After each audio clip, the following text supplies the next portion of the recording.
entonces sos menos todavía.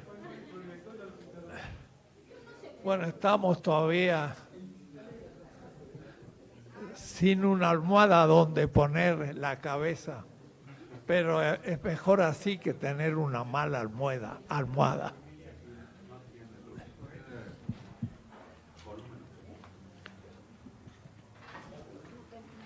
En realidad, nuestro público debe ser los que escuchan estas clases por las grabaciones y las vamos a ir reuniendo en colección y se irán en el futuro repartiendo mejor, organizando grupos de trabajo en todo el país, 500, 1000, 5000 grupos. No se ha podido hacer muchas cosas porque estamos un poco trabados organizativamente. No quiero hacer hoy autocrítica. Pero Morena ya ha perdido un año en organizar todas estas cosas. Un año. Y tendríamos que estar ya con 500.000, 1 millón de participantes en la escuela. Y estamos a cero. Y estamos a cero porque el compañero que está tomando la grabación lo hace voluntariamente. Y yo también y todos. No hay fondos. Entonces, no debo protestar y vamos al trabajo. Pero yo espero que desde desde noviembre, con autoridades que se comprometa con el pueblo mexicano y no con las burocracias, esto se expandirá. Pero de todas maneras vamos a trabajar como si ya la cosa anduviera como debiera. Y vamos a empezar un curso muy largo, porque la escuela Omoyotzin, Carlos, ya está funcionando hace 4 años. Claro que discretamente, sin recursos, y seguimos igual.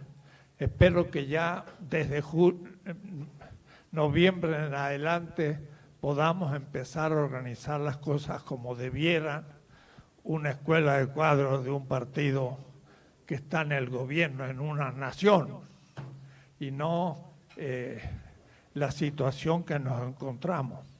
Este curso que yo empiezo va a durar, y le voy a poner un nombre un poco académico, 3 semestres. O es decir, empieza hoy y termina en noviembre del 2020. Y los voy a dar semana por semana durante este año y medio. Van a ser como 60 clases. Vamos a tener otras actividades. Esta va a ser la del viernes de 6 a 8 que yo voy a estar aquí exponiendo. ¿Para qué? Para que los militantes y los ciudadanos hayamos tenido posibilidad de entender con profundidad, unos con más, otros con menos, porque el que tiene menos comprensión a veces también tiene menos necesidad de entender, pero hay algunos que son más exigentes y entonces también hay que argumentar más fuertemente para que haya una formación política de una nueva generación de la manera de encarar la política. Porque las cosas no se hacen por milagro, se hacen por trabajo disciplinado, por estudio, por meditación, por debates, pero debates también teóricos. Porque, por ejemplo, ha habido ahí un panfleto sobre el populismo para liquidar, ustedes saben, al actual gobierno. Bueno, pero sería bueno que la gente supiera lo que es el populismo y pudiera criticar esa propaganda mal hecha. Se dice que estamos más allá del neoliberalismo y si hacemos una encuesta en el país de cuánta gente sabe lo que es el neoliberalismo, van a sobrar los dedos de la mano, porque todos hablan pero nadie sabe lo que es. Entonces necesitamos formación, por lo menos los dirigentes, pero también el ciudadano. Y eso después hay que darlo de manera más simple, con pequeños publicaciones, para después debatirlos. El Instituto de Morena intenta hacer miles de grupos de reflexión, que se reúna la gente en todos los barrios del país y en todos los pequeños poblados, y que un día por semana nos reunamos a discutir los temas políticamente. Pero también tenemos que tener un poco de saber lo que es la política en la cabeza. Si no, ¿de qué vamos a discutir? ¿De la experiencia cotidiana? La experiencia cotidiana es desastrosa. Lo que vamos a aprender a ser corruptos como los corruptos, porque hay que superar. Entonces, la tarea es larga y hay que cambiar un sentido común. Hay que ver las cosas de otra manera. La política está desprestigiada, pero para prestigiarla hay que practicarla de otra manera. Y en eso el presidente nos da un ejemplo cotidiano. Pero también un presidente sin partido es un general sin ejército. Claro, no puede llevar adelante una tarea una persona. Él ha dicho, tiene que bajar de abajo hacia arriba, de arriba hacia abajo, pero también debe subir de abajo hacia arriba. Y para que suba de abajo hacia arriba, la gente tiene que tener una cierta formación, empezar a leer. Tenemos un proyecto de publicar 100 obras clásicas de la política mundial, latinoamericana y mexicana, chiquita, a 10 pesos. Se lo he presentado al nuevo director del Fondo de Cultura Económica y tenemos que hacerlo. Que se compre en un kiosco un texto de política china. ¿Cómo pensaba la estrategia política un pensador chino? Y un joven de 22 años que va en el metro puede ir leyendo un texto chiquito, barato, y se va formando. Bueno, eso es teoría. Necesitamos. No todo el mundo va a ser teórico, pero hay que tener una formación mínima, porque si no la tenemos, vamos a trabajar 6 años y después vendrá otra situación distinta. Miren cómo ha pasado en muchos países de Latinoamérica. Piensen en el próximo, el más cercano, en Argentina. Es interesante, el gobernador de la provincia de Buenos Aires ganó el 52%. Yo digo, el número 52 está de moda, porque así ganó Andrés Manuel. El joven candidato de gobernador es un gran economista, que sabe lo que es el neoliberalismo, iba a liberar a Argentina de casi su deuda, y el señor Macri, que es un derechista ignorante, ha ahora endeudado al país de una manera feroz, con una deuda de 55.000 millones de dólares, que es el 40% del presupuesto del Fondo Monetario Internacional, que se lo dieron a Argentina para salvar ese gobierno, que es absolutamente inepto y que ha hecho sufrir al pueblo tremendamente y ahora perdió las elecciones. Algunos creían que la etapa progresista, que empezó con Hugo Chávez, con Evo Morales, con muchos grandes, se había terminado, porque empezaron a salir gobiernos de derecha. Yo dije, miren, despacio, es un pasito atrás. Y ahora ya empezaron los pasitos para adelante de nuevo, porque van a ver ustedes como todos esos gobiernos de derecha neoliberales van a ir cayendo en América Latina. Y el primero que empezó los nuevos pasos ha sido México, después de un siglo. Así que estamos a la avanzada de un proceso en el que tenemos una enorme responsabilidad en México, en América Latina, en Europa y en el mundo. Hay mucha gente que está mirando México. No podemos fracasar, pero para no fracasar hay que también hacer reflexión teórica. Por supuesto, dijo el otro día el presidente, bueno, está bien por el análisis, pero hay que pasar la praxis.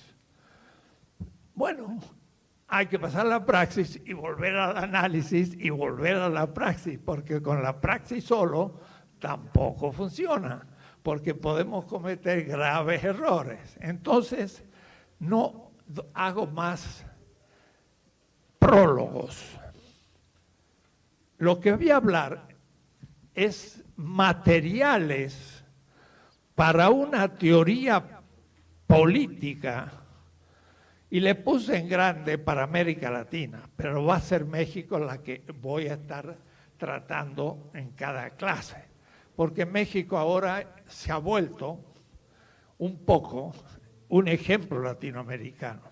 Miren política exterior, parecía que no había ninguna política exterior, el presidente ni sale de México, y sin embargo está a la punta hoy de la política exterior en América Latina, simplemente diciendo cada país arregla sus problemas y los demás no tienen que meter mano. Se lo dice a Estados Unidos, se lo dice a la OEA y se lo dice al señor Almagro, que es el presidente de OEA, y con esto se ha puesto a la cabeza de la política exterior en todos los países latinoamericanos. Eso es sabiduría práctica. Bien, estamos grabando esto porque vamos a cada clase grabarla para después poder volver a escucharlas. Debo decir que todo lo que yo digo está escrito.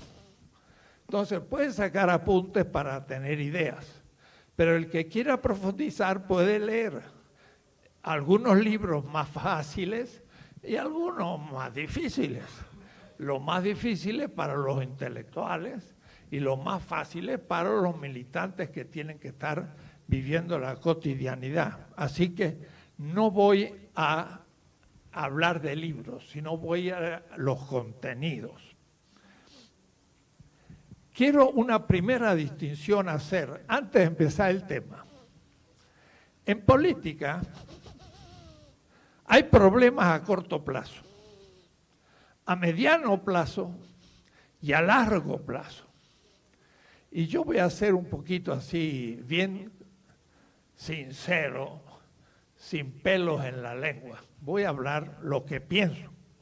Y si alguien piensa lo contrario, pues tenemos que abrir un debate.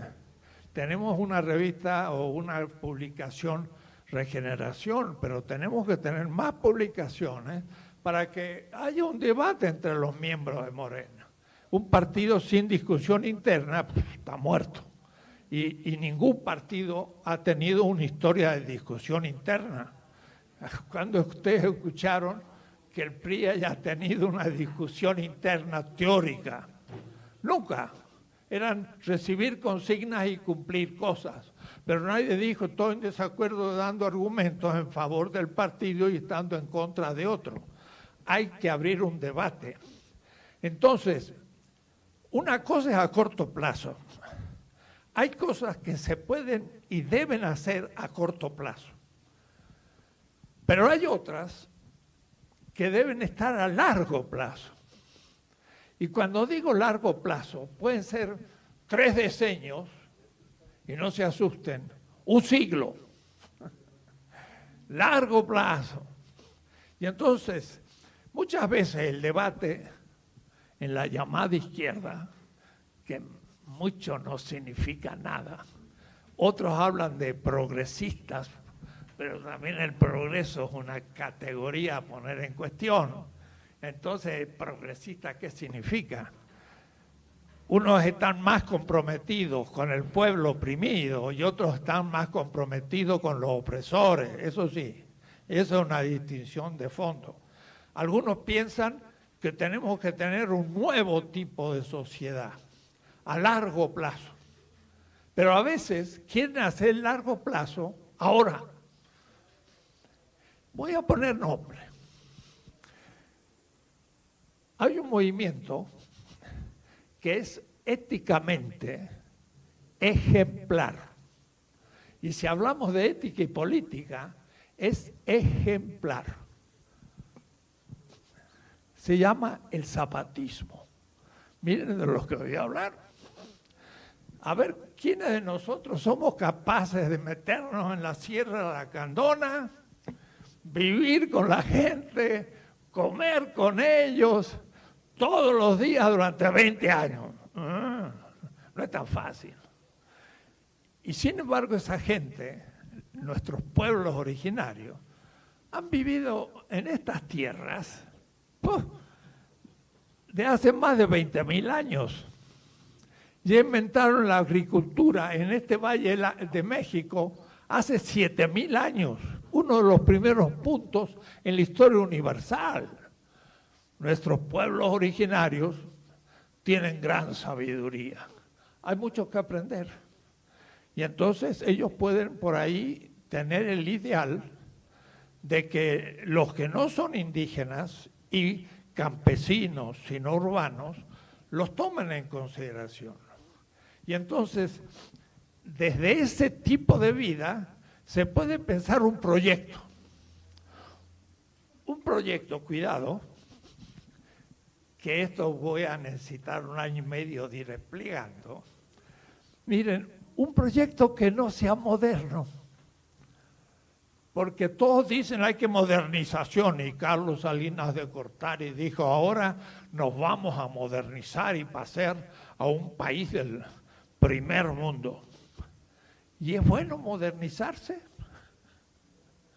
¿Qué significa la modernidad?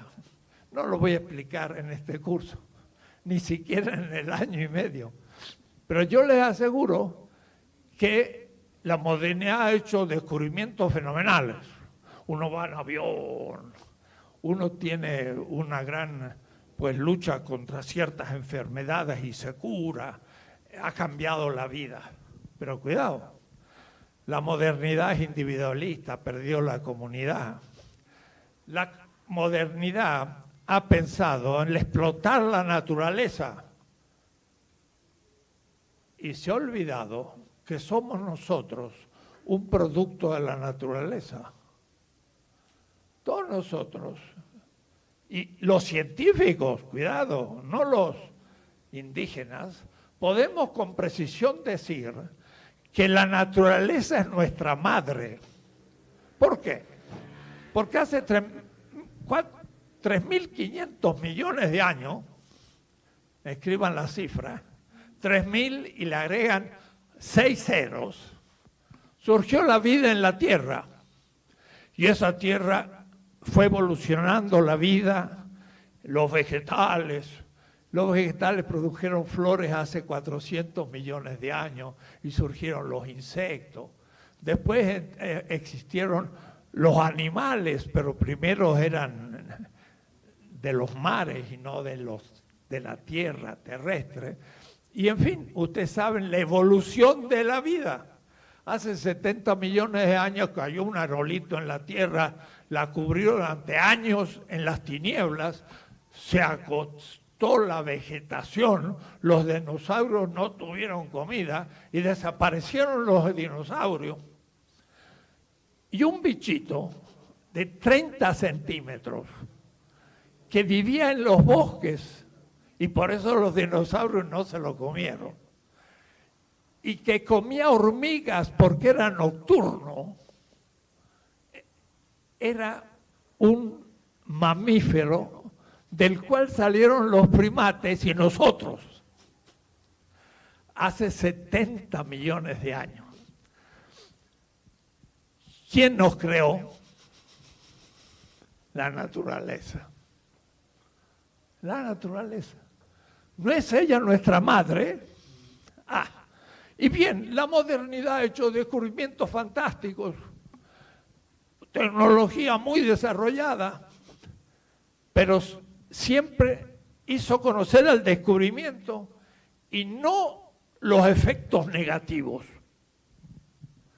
Porque una tecnología tiene un efecto negativo. Consumía oxígeno, pero hay mucho oxígeno.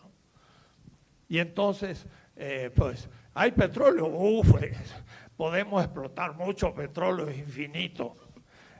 Y hay materias en la Tierra. En el 1972, el matrimonio Meadow descubrió que estábamos ya consumiendo las condiciones de la reproducción de la vida en la Tierra. Y la Tierra ya no aguantaba más la civilización moderna. El señor Trump, que es un ignorante, todavía se está riendo de esas conclusiones. Pero sabemos que de pronto eso cambió tal manera la Tierra que empezó a producirse el comienzo de la extinción de la vida. Y un factor fundamental que aumenta la temperatura. Y uno dice, bueno, qué problema, que aumente un poco la temperatura. Me saco la ropa y qué bonito, ahora en México va a ser como Acapulco, pero eso ha producido sequías. Y este verano ha habido sequía en toda Europa y en toda Siberia, no ha llovido y se han quemado en solo Rusia 40 millones de hectáreas de bosques se han quemado, que es muchas veces más grande que México. Y eso ha permitido ahora que salga un gas de la Tierra que aumenta la temperatura de nuevo más. Quiere decir que la temperatura de la Tierra está creciendo y la vida nuestra, por lo menos la del Homo sapiens y otras, van a desaparecer. Y a corto plazo, no entre de 1 millón de años. En un siglo puede desaparecer la especie humana, como vamos. Los nietos de nuestros nietos ya no podrán vivir. Por eso esta muchacha en Suecia, que hoy está navegando en el Atlántico hacia New York a un encuentro de ecología para decir qué tierra nos van a entregar las antiguas generaciones. Eso es la modernidad también. Y nuestro pueblo originario no tiene nada que ver con eso porque ellos no han producido esos desastres. Entonces, miren, la política y la ecología tienen mucho que ver. Esto, un factor entre miles. Todavía los políticos no se han enterado. Seguimos sacando petróleo. ¿No tendría como que guardarlo? Claro, a largo plazo habría que guardarlo.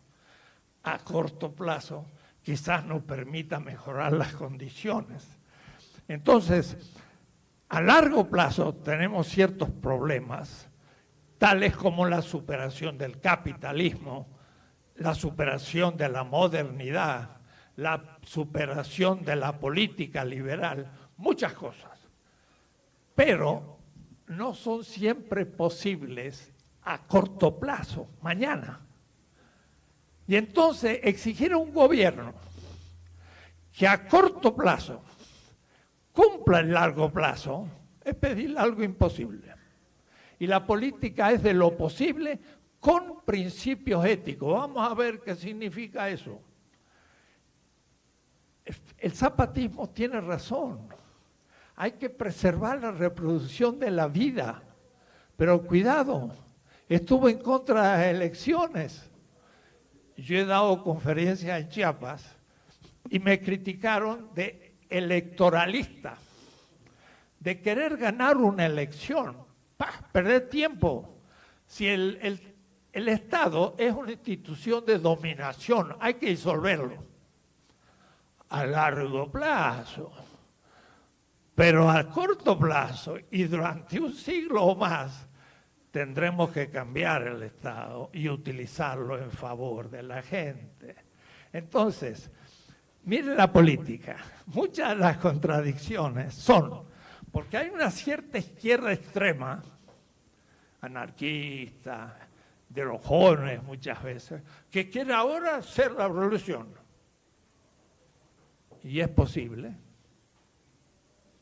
No es posible. estamos en la frontera del país más grande de la Tierra desde un punto de vista militar. Todavía una potencia económica decadente, pero todavía muy poderosa. ¿Podemos nosotros reproducir lo que hicieron los sandinistas o lo que hizo Fidel Castro en Cuba? Imposible, nos tiran abajo la semana siguiente. Y entonces, en política hay que hacer lo posible, pero cuidado, hay que tener principios. Pero hay que saber cuáles son esos principios.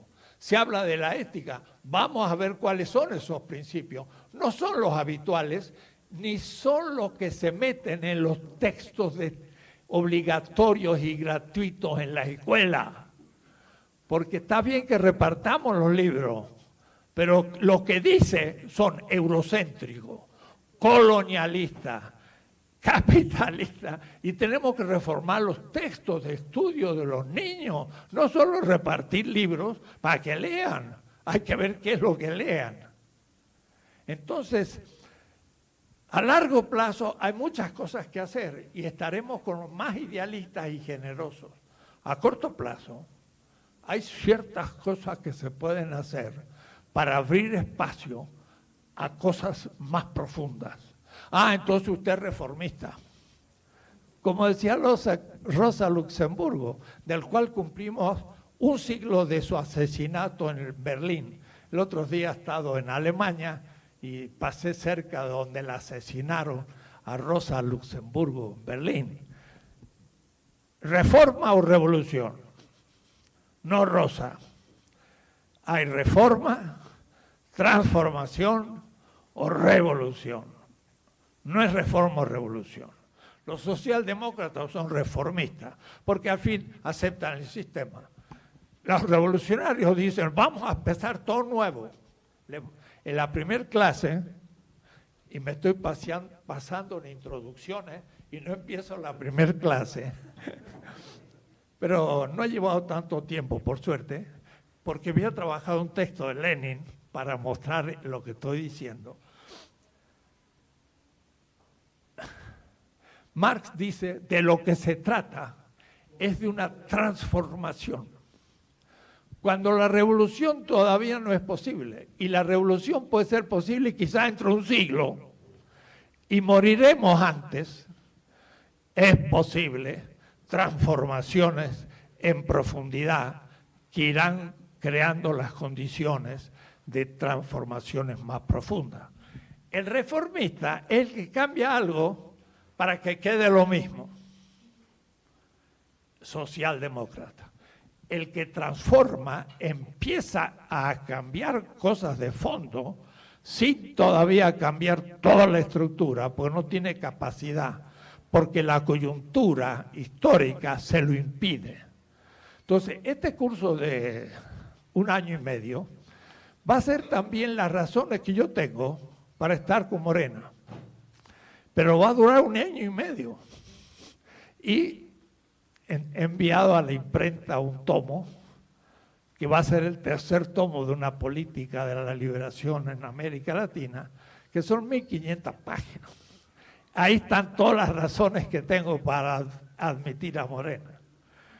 Y esto entonces va a ser un largo curso en la historia mundial y en las teorías contemporáneas europeas, norteamericanas, rusas, africanas, chinas, de lo que tenemos que hacer.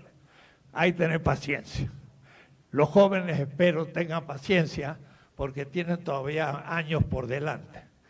Y los más adultos tengan paciencia para entender quizás ciertas cosas que toma mucho tiempo llegar a entenderlas. A corto plazo hay que hacer lo posible, con principios. Veremos cuáles son los principios. Pero no debemos negar la posibilidad de que alguien sueñe las grandes transformaciones a largo plazo.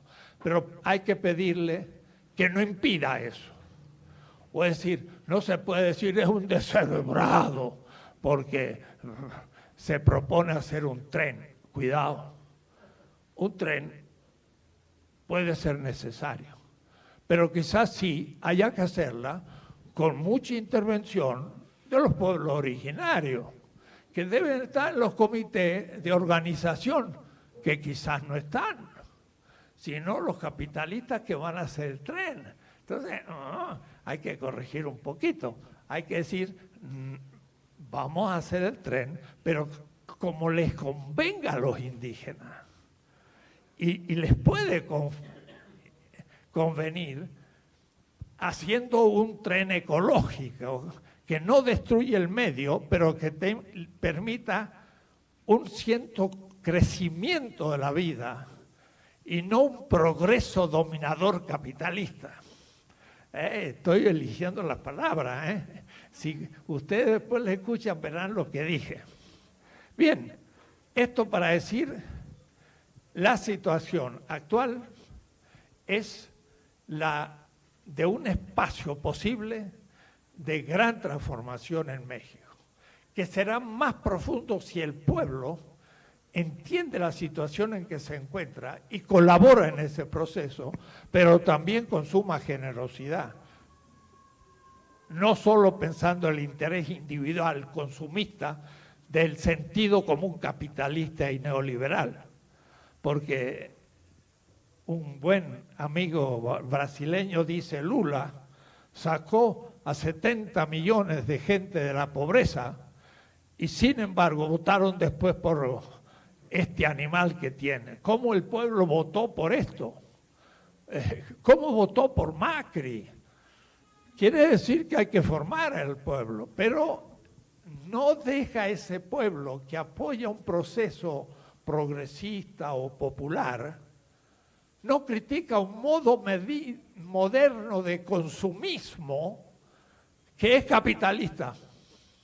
Y entonces que intenta que el líder actual, decente, que no roba, me permita después ir a Perisur a cumplir con las mismas exigencias que un capitalista cualquiera. Hay un indígena me está dando lecciones de vivir de otra manera. Hay que cambiar la subjetividad de la gente. Hay que ser un poquito menos derrochador. Mire, el hecho de usar el plástico, se está hablando de que va a haber que hacer leyes contra el plástico, porque ese plástico lleva a los océanos en millones de toneladas y se encuentra una ballena en Filipinas con 40 kilos de plástico en el estómago y se muere. ¡Wow! Mi plástico, cuando compro el pan, está en la barriga de una ballena. ¿Por qué? Porque los mares se van a morir. Gran parte de los mares se mueren, o es decir, no producen más oxígeno. Y los peces llegan a esa zona y no pueden entrar porque si entran se ahogan, no tienen oxígeno. Y llegará un punto en que todos los mares no tendrán oxígeno y se acabarán todos los peces, pero ustedes no se imaginan lo que va a significar eso para la humanidad. Bueno, estamos en un momento en que no les puedo todavía definir, pero que con la primera clase hasta que voy a comenzar, voy a poder por lo menos indicarles en mi visión qué significa la cuarta transformación desde un punto de vista teórico. Y cuando ya hayamos avanzado los 3 semestres y teniendo las 60 clases, ya vamos a poder entender más qué significa esto. Y entonces nos podremos defender ante gente como del PRI, que no tiene ninguna ideología. Por eso es que los pobres priistas van a reconstituir el partido ¿en base a qué? Si Lázaro Cárdenas tenía alguna idea, y fue el mejor que hubo en la época, un actual priista, yo le preguntaría, ¿cuál es la teoría o la ideología del PRI? Nacionalista dejaron de serlo. Procapitalista queda feo. Neoliberal, peor, pero es lo que fueron. ¿Cómo van a reorganizar un partido que no tiene más ideología? Y los panistas se fundaron por un grupo de demócratas cristianos en los 30 y los 40. Era gente por lo menos decente, se oponía al partido triunfante, tuvo en la democracia cristiana europea gente como Adenauer, Einaudi, gente muy interesante que luchó contra Hitler, eran antinazis, pero se han ido diluyendo. Me gustaría preguntarle en este momento a un panista dónde está su ideología. Entonces, ¿cómo se van a reconstruir si no tienen ideología? Y entonces, si yo pregunto a un morenista, ¿cuál es tu ideología? Van a tener problemas también. Van a tener problemas. Pueden decir, yo estoy con Andrés Manuel. Muy bien. Pero eso es una persona que lidera un proceso y ejemplar. Pero ¿cuál es el contenido? Un cierto nacionalismo, ¿de acuerdo? ¿Es anticapitalista? No por ahora. Por ahora, hablar contra el capital es malas palabras. Si no, ¿dónde están todos los que lo rodean? Que hay unos que son muy. Entonces, no es la crítica al capitalismo. Y entonces, ¿en dónde se cifra? Una cierta interpretación de la historia. Pero justamente la historia parte de los indígenas. En Chiapas, hoy el gobierno tendría que poner una frontera de defensa de la experiencia y dejar que los sigan explotando y matando, pero sigue como antes la persecución a los pobres indígenas. Entonces no han visto diferencia, por eso se han lanzado a la crítica. Entonces el mundo indígena no entra, tiene que entrar, etc. Dejo entonces la introducción y voy a tratar el primer punto, que le voy a llamar con un nombre raro. Y le voy a poner un nombre raro para que por raro no lo entiendan. Y al no entenderlo, se esfuercen a darle un significado. A veces es bueno usar palabras distintas, a veces es bueno expresar fácil. Pero voy a llamarle constelación. Así. Constelación.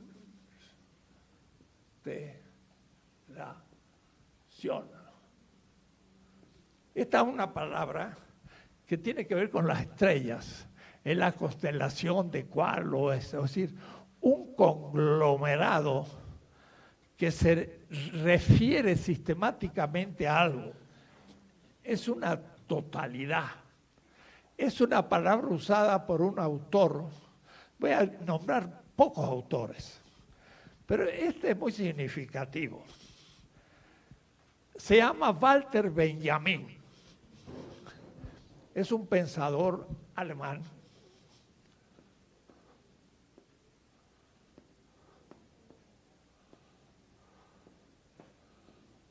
Judío, un gran pensador que luchó contra Hitler y salió de Alemania cuando surgió Hitler, se fue a Francia, pero Francia también fue invadida por los nazis y entonces pensó salir de irse a Estados Unidos. Y al llegar a la frontera española se encontró con Franco y no pudo pasar. Y la noche en que no lo dejan pasar, él se siente desesperado y se suicida. Se suicida. Murió a los 45 años, joven. Pero es un gran pensador de un tema obsesivo que lo voy a explicar cuando llegue a lo que voy a llamar la segunda constelación, porque hay tres. Entonces, el tema es lo siguiente. En todo sistema político hay un desarrollo. Como en una planta, primero es pequeña, después crece y después tiene fruto. Y ese fruto cae y vuelve a comenzar en otro sentido, pero vuelve a ser evolutiva. Entonces, los sistemas políticos, las historias políticas de los pueblos y de México tienen un desarrollo. Y si yo me sitúo en un momento, debo entender qué momento el desarrollo es. Porque si me sitúo mal, le pido a ese momento cosas que no puede dar. O es decir, les voy a dar ejemplos concretos. Al diablo con las instituciones. ¡Ah, qué barbaridad!, dijo Calderón. Las instituciones son fundamentales. Son fundamentales cuando un sistema funciona. Y ahí hay que decir, las instituciones son muy buenas porque hacen que todos podamos ser felices. Una cosa, ¿qué dijo Hidalgo, Miguel Hidalgo y Costilla, de las instituciones coloniales españolas? Dijo, bravo las instituciones. Si hubiera dicho eso, no podía luchar por la independencia, hubiera sido virrey. No, estaba en contra de las instituciones. Claro que Hidalgo dijo que mueran las instituciones. Pero ¿cuándo lo dijo? Cuando las instituciones se habían podrido, cuando se habían, le voy a llamar fetichizado, cuando se habían corrompido, como hemos visto nosotros ahora. En México, el Estado casi no tiene instituciones, son pura corrupción. Todos estaban corrompidos. Miren, la pobre, digo yo, entre comillas, Dolores, del Partido Comunista pasó al PRD y del PRD pasó al PRI. Y ahí como secretaria de Estado le dijeron, tú como secretario de Estado tienes que cumplir las funciones. Por tus manos va a pasar millones de pesos para el partido para gastarlos en las elecciones, porque nosotros no creemos en las elecciones, porque hacemos los fraudes, pero tenemos que aparentar en la dictadura perfecta, como le dijo un derechista al partido, el poeta o el escritor peruano. Y de pronto la comunista de ayer se transformó en un instrumento de la corrupción. Es un caso trágico. Y miren que la metieron preso, pero no han metido preso a los otros. El que es responsable de todo lo que se hizo en petróleo, el abogado y todos los que están detrás. Miren el gran dirigente del sindicato petrolero, cuya hija tiene un perrito que cuesta $50,000. El hijo, la hija de un sindicalista, tiene un perrito que vale $50,000. Está bueno ser dirigente charro. Y todavía no lo han hecho ni cosquilla. Pero ya está atrasado el camino. Pero nadie ha metido preso, la han metido a Dolores. Perdón, estoy pensando la Virgen de los Dolores. A Rosario. Sí, a Rosario. Bueno, Hidalgo, por supuesto,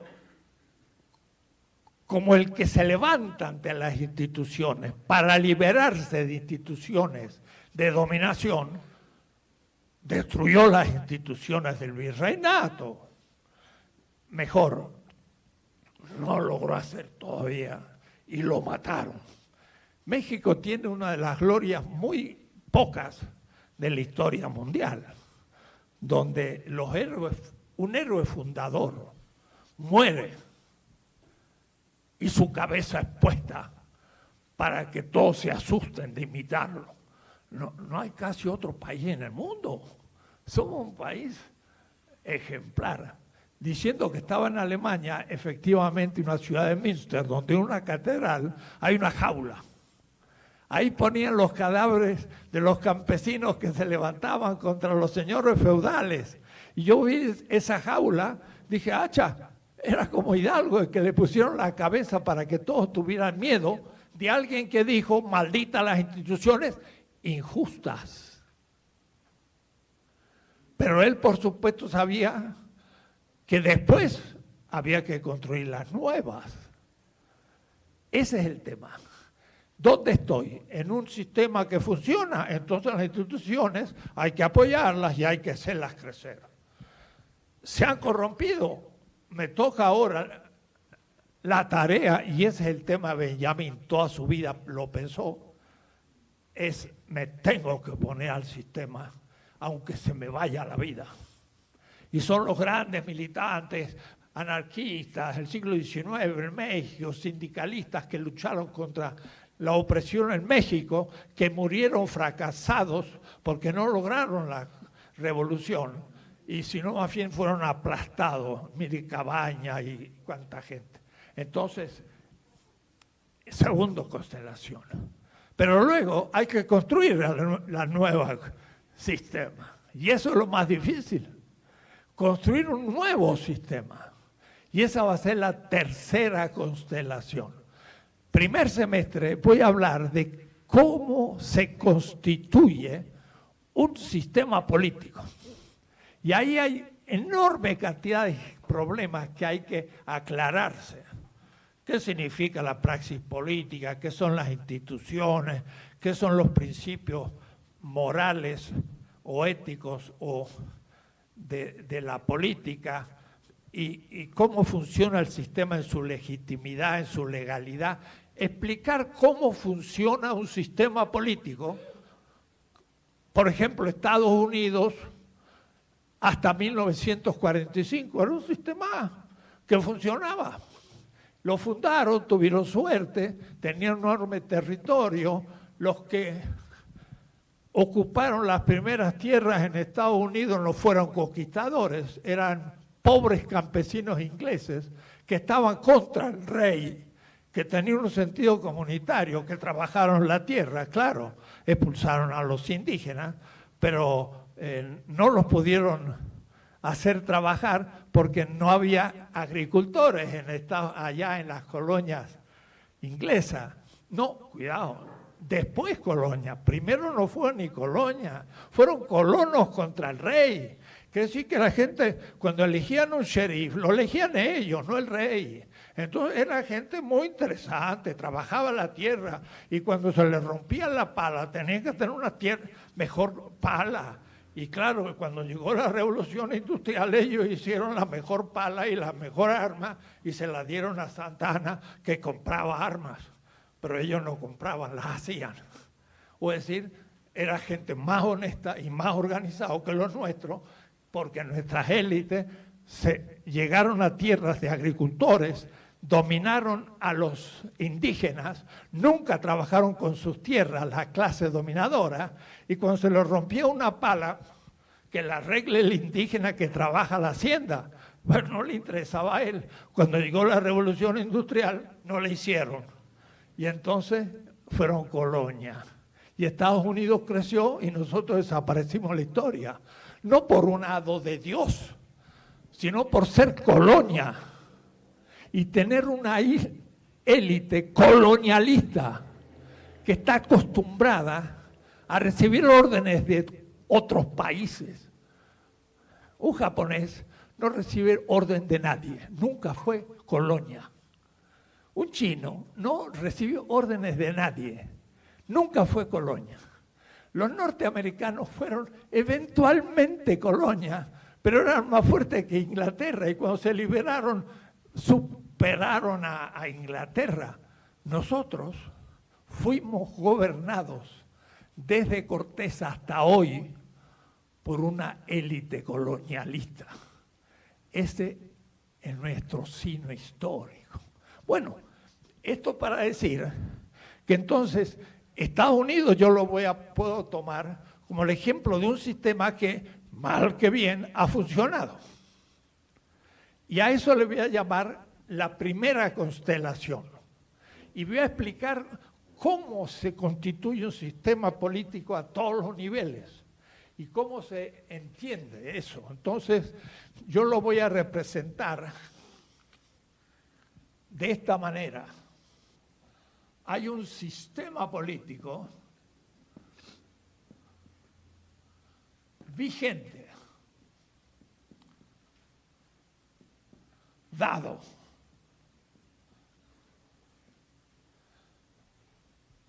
si no es colonial como el nuestro, pues ahí hay muchas cosas que aclarar.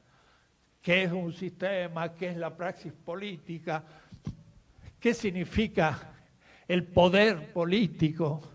¿Qué significan las instituciones políticas? ¿Qué significa la legitimidad política, la legalidad? Muchas cosas que hay que estar enterado de ciertos conceptos políticos. Alguno dirá, profesor, no entiendo. Entonces, no te preocupes, que sí que no lo necesitas. Pero si vas a ser un militante un poquito responsable, sí tienes que estudiar un poquito y poner los codos sobre la mesa y entender lo que te digo, porque si no, no vas a poder defender nada en el futuro contra gente de otros partidos y contra muchas realidades que habrá que enfrentar. Entonces, llamo primero constelación al sistema dado, pero cuando funciona, y eso lo muestra muy bien un autor, les voy a nombrar poquitos, pero algunos, se llama Gramsci.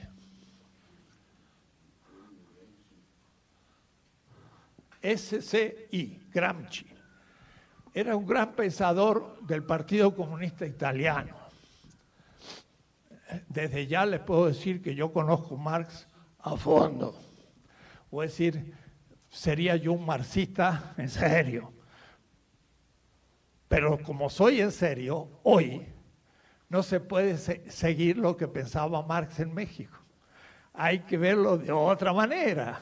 Ese es el error del Partido Comunista muchas veces. O de una izquierda abstracta, que cree que por hablar de Marx ya hice la revolución. Ni hice la revolución, ni hice política, pero tengo que saber lo que decía, pero no lo voy a explicar ahora. Gramsci dice, en un sistema estable, la clase dirigente se apoya en el consenso del pueblo. Miren lo que digo. Hay una clase dirigente.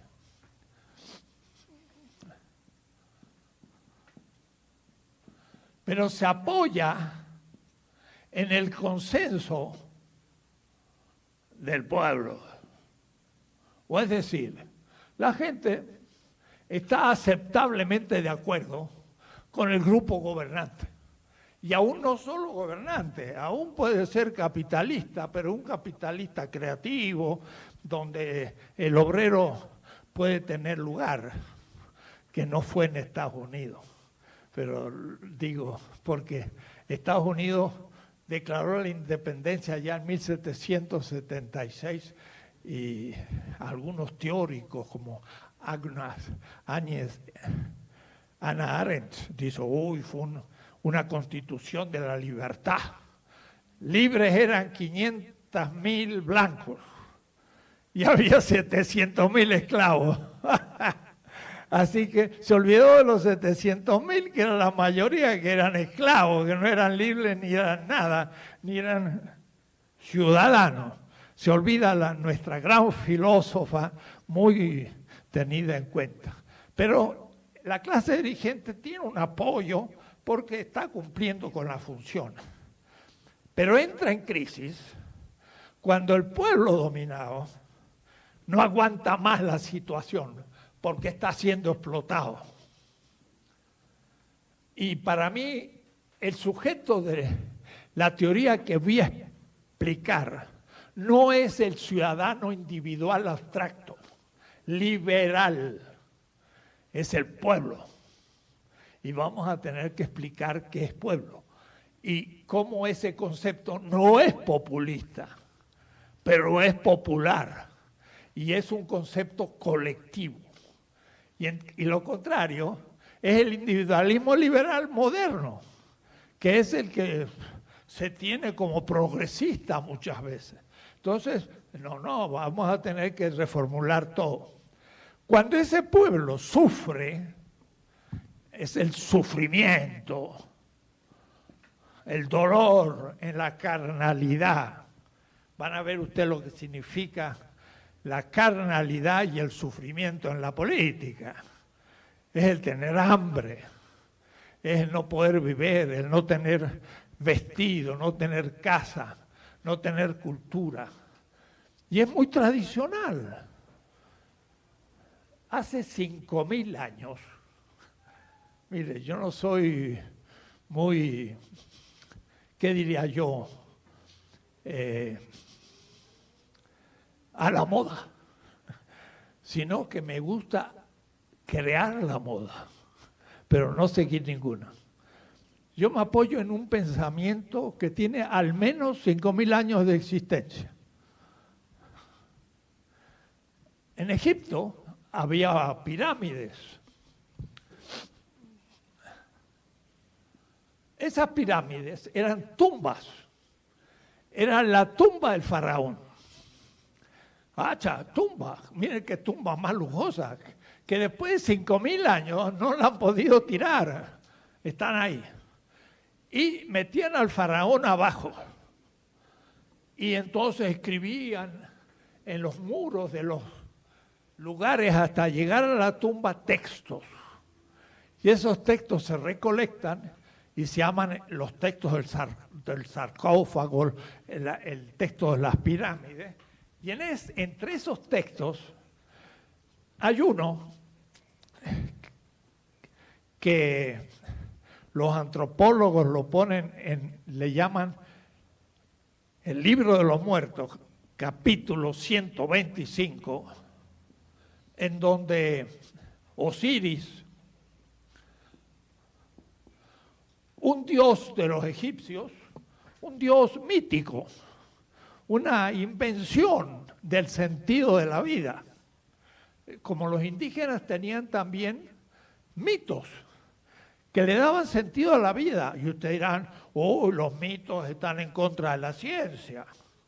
No, la ciencia no explica el sentido de la muerte. A ver, en la Facultad de Medicina, vayan ustedes y pregúntenle al director o al rector, que es médico, Graue, doctor, ¿cuál es el sentido de la muerte? Él dirá, mire, yo hago un certificado de que este se murió porque el corazón ya no le palpita. Pero el sentido de la muerte, ¿en qué materia podría haber estudiado eso en la facultad? No hay ningún curso sobre el sentido de la muerte. Ni siquiera hay uno sobre el sentido de la enfermedad. Son medios así siempre los científicos, medio. El sentido de la vida siempre se formula en grandes mitos, que son relatos. Y todos nosotros tenemos mitos. Unos son cristianos, otros son maometanos, otros son ateos. Y bueno, el ateísmo también es un mito, porque ¿qué es eso de ateísmo? En fin, no me quiero extender en otros temas. Osiris era un dios egipcio. Y él, miren qué notable, juzgaba a los muertos. El juicio final no es un tema cristiano, mítico, sino que es un tema que lo propusieron los egipcios que venían del África, los bantúes. Y entonces el muerto, ante Osiris, responde a la pregunta, ¿qué hiciste de bueno en la vida? Para que puedas resucitar. Es un mito. Y entonces el muerto dice, ¿qué hice de bueno en la vida? Di de comer al hambriento. Di de beber al sediento. Di de vestir al desnudo. Y di hospedaje al peregrino. Y Osiris dice, eres bueno, y lo resucita. Miren qué criterios éticos. No dijo, fuiste mucho al templo, adoraba a los dioses, te hacías pasar por un gran personaje. Nada. Di de comer al hambriento. Guacho, pero es lo más cotidiano. Comer.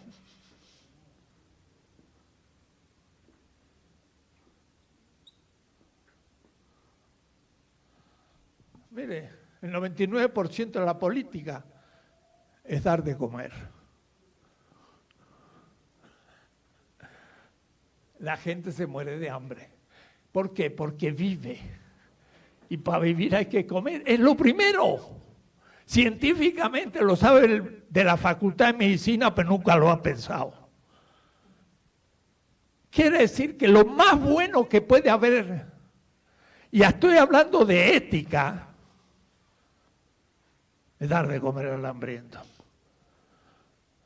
Un cierto personaje, que los del PAN, que se dicen muy cristianos, dicen que cada mañana está predicando, dice, primero los pobres. ¿Ustedes saben quién lo dijo eso? Se llamaba Hammurabi.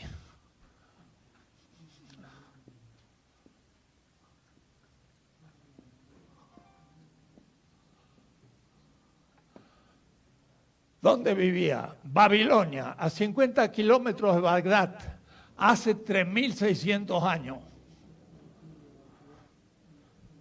Hammurabi dijo, yo he hecho justicia con la viuda, el huérfano y el pobre, rey de Babilonia. No con mi mujer, con la que no tiene quien la defienda, la viuda. No con mi hijo, sino con el pobre muchacho que no tiene familia, el huérfano.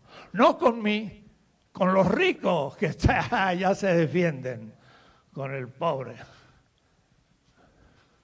Tenemos un presidente sabio.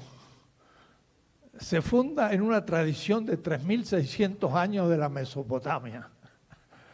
Y los tontos, estos que se creen cristianos, dicen que está predicando cosas, está predicando la mejor política del mundo. Hice justicia con los pobres.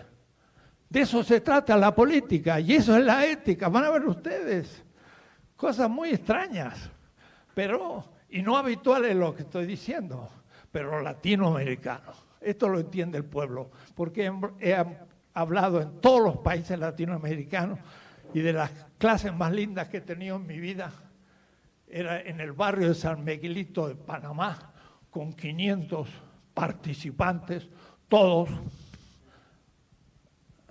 afros, negros, morenos, y era impresionante un público de 500 personas hablándole de estas cosas hace 40 años, no hoy. Soy viejo ya. Entonces a mí no me van a venir a engañar con estupideces. Bueno, esto para decir que el sufrimiento es sufrimiento de la corporalidad. Y somos corporalidad y no hay alma. Los cristianos primitivos creían en la resurrección y no en la inmortalidad, porque dice un padre de la iglesia, los griegos dicen que hay alma y es inmortal. Nosotros los cristianos decimos que no la hay y que muere si hubiera. Los cristianos no creían en el alma, creían en la unidad del ser humano y la resurrección es otra cosa. Tengo un libro de 400 páginas sobre este tema. La política tiene que ver con la corporalidad humana. Y lo primero, la viviente corporalidad, porque una piedra, pues no hago política. Hago política tampoco con una planta. Lo hago con un ser humano que es corporalidad. Yo estoy pensando ahora con mi cerebro. Y las actividades superiores de mi cerebro, dice la neurología, son el pensar, el amar, el recordar. Esas tres primeras. Esas son funciones del alma. No, compañeros. Son funciones del cerebro. Usted es materialista. ¿Qué significa materialista? ¿Que afirmo la corporalidad? Sí. ¿Que todo es materia? No. No, si usted cree que sabe lo que es la materia, porque la materia también tiene energía y la materia ha producido células y las células han producido neuronas y millones de neuronas en la corteza cerebral. Cientos de millones de neuronas hacen que yo diga, yo soy fulano de tal. Yo sé que estoy aquí ante ustedes.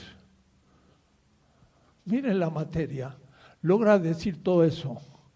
parece que es una materia muy superior. Ese es el problema, perdón, con la cartilla moral. Alfonso Reyes es dualista y habla del alma y del cuerpo, y es un error. Como filósofo, hay que hacer otra cartilla.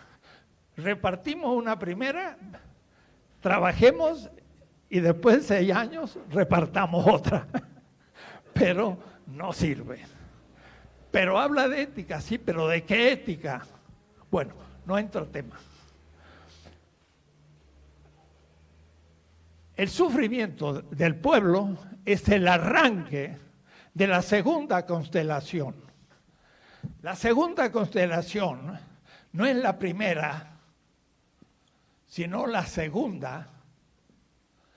Es la crítica del sistema desde lo que sufren. Hidalgo sufría el colonialismo. La mujer sufre el machismo. El niño sufre una pedagogía dominadora paterna. El obrero sufre el capitalismo de los grandes millonarios. Y así les puedo ir cifrando todos los sufrimientos de la humanidad. Desde el sufrimiento es que surge la protesta. No estoy de acuerdo. Y no estoy de acuerdo es la crítica al sistema. La crítica. Y ahora sí, malditas sean las instituciones que dan hambre, que no dan agua. Miren qué notable. Dar de beber a sediento. Uno decía, oh, eso hay mucha agua. Claro, en el desierto de Egipto, donde fue enunciado, no era tan fácil tener agua. Pero ahora ni es tan fácil tener agua en México, así que también eso vale. Pero faltó uno. Di oxígeno al que se asfixiaba. Eso nunca lo pensó Osiris. Y vamos a tener esa situación de tener que tener un tanquecito para respirar oxígeno, porque no va a haber oxígeno. Se va a agotar el oxígeno en la tierra. Son cosas nuevas que aparecen. Entonces, desde el sufrimiento del oprimido surge la protesta y el grito. Esa es la segunda constelación. Voy a hablar todo un semestre de eso. ¿Qué significa la crítica política a la injusticia de un sistema a todos los niveles? Y ese es el momento en que Walter Benjamin dice, no hay que pensar en tantos inventos, hay que poner freno. Yo decía, ¿cómo poner freno? Sí, la humanidad va a su extinción ecológica. Vamos a desaparecer. Y en vez de ponerle carbón a la locomotora, hay que poner freno. Hay que ahora decir, este año aumentamos 4%. ¿Qué? La producción. ¡Wow! ¡Qué pésimo año! Estamos consumiendo más oxígeno, más energía, estamos yendo al fin de la historia. Tendríamos que decir, este año es un buen año. Hemos ahorrado el 3% del oxígeno, de la energía, de la materia. Vamos a durar más tiempo. Benjamin dice, hay que poner freno. Es un sabio, es un pensador impresionante. Entre los grandes filósofos está de moda, pero hay que aprender. Entonces, la segunda constelación, ahí están todas las izquierdas, desde Marx hasta Lenin, los zapatistas y todo, que ven el mal del sistema cuando éste se deteriora y produce sufrimiento en el pueblo. El 52% de la elección es el fruto del sufrimiento. Y a mí me dicen, ¿y ahora qué va a hacer Brasil con este tipo de presidente? ¿Qué va a hacer Estados Unidos con Trump? Lo votó. Entonces el pueblo, ¿cómo se contradice? Vota al que lo martiriza. Lo siento, perdón, pero tiene que sufrir su error. No hay otra escuela. Que lo sufran. Le dijimos que no, no supieron Claro, no los más pobres, sino la clase media que siempre están pensando cómo sacar ventaja. Lo votaron a Macri, ahora lo derrotan. ¿Por qué? Porque están peor que el PRI. Y entonces tienen que volver a recuperar. Y el que era jefe de la economía, que iba a hacer que la Argentina no tuviera más deudas, ahora es gobernador de Buenos Aires, que es 40% de la población de Argentina. Quiere decir que el economista que iba salvando a Argentina, lo liquidó Macri, pero ahora fue el más votado. Eso es política, hay que darse cuenta. Entonces, el sufrimiento del oprimido es como dice Antonio Gramsci, Negri, un pensador italiano que escribe en la cárcel, porque lo metieron preso, pero no como nuestra puesta en cárcel ahora, sino porque se levantó contra el gobierno italiano desde la izquierda, Negri, estando preso, siendo del Partido Comunista, escribió un libro sobre Job. Mire qué cosa, Job, el de la Biblia, el pobre que sufrió tanto. Y este marxista en la cárcel escribe un libro sobre Job, y es muy hermoso. Y dice, en el sufrimiento se acumula el poder.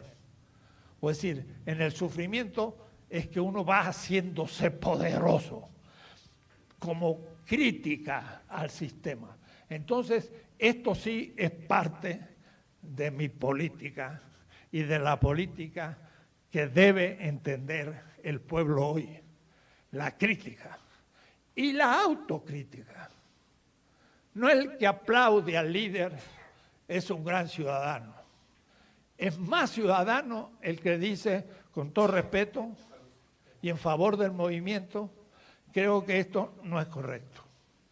Y eso no es un adulador, sino un amigo. Los aduladores aplauden todo. Esos son inservibles. No son políticos, son corruptos. Aunque aplaudan, porque van por el salario y no por la justicia. Ese es el problema. Entonces, ética es ética, no es cuentitos, es otra cosa. Entonces, segundo momento. Y desde ahí entonces, y atravesando lo mejor del sistema, se pasa a una tercera constelación, que es construir un sistema mejor. Nunca perfecto. Me acuerdo en un curso de militantes en Brasil. Estaba yo ahí con los movimientos de la tierra, un hermoso movimiento. Y yo decía, ningún movimiento político llega al final a un sistema perfecto. Y un joven de unos 18 años dice, ¿cómo?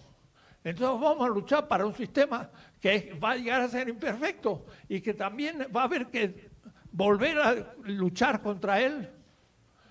Y yo le digo, lo siento, compañero, pero la condición humana es finita, no somos Dios.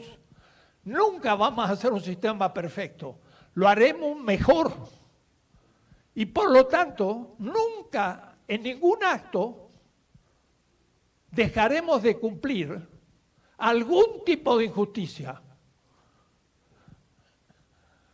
Aún el mejor intencionado. Porque es tan complejo la política que puedo hacer justicia con el 99%, pero quizás esto, ¡pum!, fue un golpe para el 1%. Y va a decir, usted es la causa de que a mí me marche mal. El justo peca 7 veces por día. El 7 es un número apocalíptico que dice que el justo peca muchas veces. Entonces yo pregunto, ¿y cuánto peca el injusto? Y yo pensaba en Peña Nieto. El injusto no peca nunca. Me dice, ¿cómo? Porque todos los pecados que hace, los oculta. Y como los oculta, se va enterrando en ellos y no los puede corregir. Mientras que el justo le dice el 1% que fue víctima de mi acto, fue injusto. ¿Cómo? Sí. ¿En qué? En esto. remendemos el error. Y lo remienda y duerme como justo. Ya no hizo ningún error ese día. El justo reconoce su pecado. El injusto lo tapa. Y en último caso estará arrepentido de no haberlo podido ocultar bien. Es un problema técnico, no es un problema de culpabilidad. Miren, es atroz. Como estábamos hundidos en la mierda. Todo el sistema. Y no aparecía nada. Y los jueces, que son los más injustos, que no les ha tocado el 1 de julio, en Venezuela se eligen los jueces por el pueblo y la sociedad civil. Pero aquí los jueces son autónomos y son priistas todavía y siguen cometiendo sus fechorías como antes. Esos son los grandes culpables. Hoy, de que uno de pronto ponga preso a alguien, estamos descubriendo grandes desfalcos, pero ninguno ha ido preso. Tuvimos esperanza hace 15, 20 días de que empezábamos a descubrir y todavía nada. Todavía ya se han amparado y los amparados, los amparos permiten que siga todo igual. Y el señor Deschamps, gran sindicalista petrolero, salió del país. Dijo, aquí me van a agarrar. Pero vio que no y volvió, ya está tranquilo. Se ve que con unos cuantos amparos, pues usted puede hacer lo que se le parece. El sistema judicial está podrido, como estaban los otros. Estoy hablando ante las cámaras. Está duro, pero debo decirlo. Si no, el curso no vale. Entonces, construir el nuevo etapa es lo más difícil de la política, a mí lo que digo. Ser un gran revolucionario, ir a la montaña, a la tierra, como Fidel Castro y demás, es difícil. Y se puede hasta morir, como el Che Guevara, que es un místico y es un ejemplo de coherencia entre la ética y la praxis. Pero eso no es tan difícil como construir el sistema nuevo. El sistema nuevo hay que hacerlo con inteligencia, con prudencia, con estrategia y con principios. ¡Wow! Es muy difícil. Ese es el momento político por excelencia. El tercero, y lo voy a explicar en el 2020, de agosto a noviembre, dentro de un año, justo. Así que, mientras tanto, se van a tener que tener paciencia de ir escuchando todos los momentos hasta llegar al más complejo, que es donde ahora estamos parados. Ahora estamos en el momento más difícil, crear lo nuevo. Y ahí empiezan las complicidades y las tribus y las conversiones, las ratas de un barco que se hunde. ¡Ay, qué ratita más buena! Es que yo no era de ese barco, nací en el otro, pero me vine a este por casualidad. Salta a las otras como un chapulín. Y ahora, mucha gente. ¿Dónde salen? Salen de puro interés, corrupto. No saben lo que es el poder, ni piensan cumplir ninguna función de servicio. Piensan salvarse personalmente, lo cual diría alguien, bueno, es natural. No es natural, es inmoral. Pero lo que pasa es que ¿quién enseña moral en nuestro país? Teóricamente, nadie. Y prácticamente, bueno, el presidente está intentando mostrar, pero eso tiene que masificarse ahora. Cuando uno va a países de una mayor cultura ética, y esto porque han tenido situaciones privilegiadas de no tanta explotación como nosotros. Nosotros hemos tenido 500 años de colonia, entonces nos hemos habituado a soportar la dominación y salvarnos como podemos dentro de eso y aparentar para poder vivir. pero yo siempre pienso un poco como miren, los países del norte, geopolíticamente de la Tierra, Canadá, Noruega y Suecia, son hoy los países con más PIB, es decir, que tienen más riqueza individual, los ciudadanos de esos tres países. Cuando uno mira un globo terráqueo, son los países que están en medio del frío, donde tienen un verano de 15 días y un invierno de 11 meses, que están en la oscuridad y que tienen condiciones muy negativas. Y entonces tienen una solidaridad esas comunidades, brutal. Porque saben que si no se juntan todos, se mueren todos. Y entonces yo estaba en Noruega, en Oslo, en la casa de un premio Nobel, es decir, del tribunal del premio Nobel. Y me dice, mi mamá vive en el último pueblo de Noruega.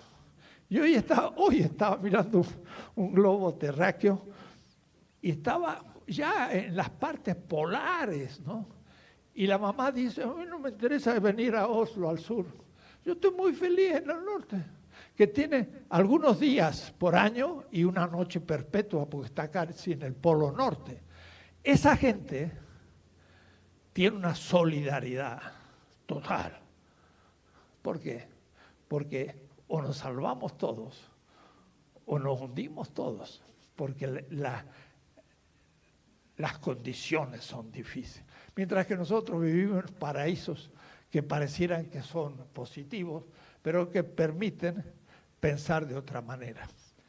Esto que acabo de decirles, los voy a explicar con unos textos de Lenin, porque una de las críticas posibles puede venir de la extrema izquierda, que dice todo lo que está haciendo, pues al fondo es reformismo.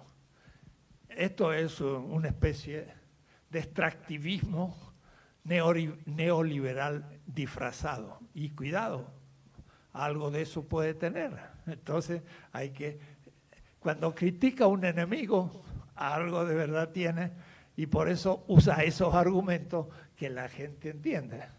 Pero eso les lleva, como a mi colega de Puebla, Holloway, a decir cómo cambiar el mundo sin tomar el poder. Es un librito muy famoso, se tradujo a muchos lugares, producido en México, pensando en los zapatistas. El zapatista no interesa tomar el poder, pero le interesa cambiar el mundo, pero éticamente, por un nuevo sistema de vida. Pero yo digo, muy bien, admirable, y estoy a largo plazo. Pero a corto plazo hay que ir creando las condiciones. No vamos a esperar a hacer el reino de Dios y mientras que no lo hagamos vamos a estar en la oposición y nos vamos a morir estando en la oposición y no habremos mejorado nada. Entonces hay que hacer lo posible con principios, pero nunca va a ser perfecto. Al decir nunca voy a ser perfecto, estoy destruyendo un poco un cierto idealismo moralista que cree que puede hacer algo perfecto. No, harás algo, pero algún día quizás tú mismo tendrás que destruirlo. Yo me acuerdo que hay una película que se llama La ribera del río Kwai. Quizás nadie vio esa película, pero yo estuve en Tailandia y me fui al río Kwai para ver la ribera del río Kwai. Fue un grupo de ingleses, como de 100, que agarraron los japoneses presos en Tailandia, un país del Asia. Y entonces el jefe, ahí el capitán de los 100, dijo, miren, para no destruir la disciplina y estamos prisioneros, pues hagamos algo. Entonces dije, vamos a hacer un puente sobre el río Kwai. Un puente de madera y un río impresionante, ¿no?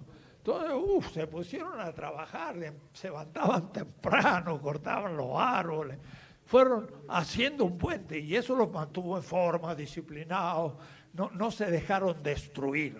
E hicieron un hermoso puente, hasta pasaban los camiones arriba del puente.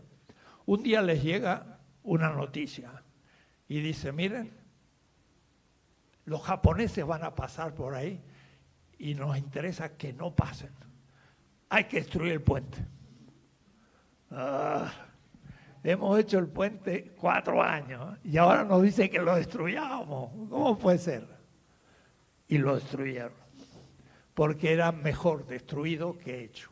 Bueno, la política muchas veces es eso.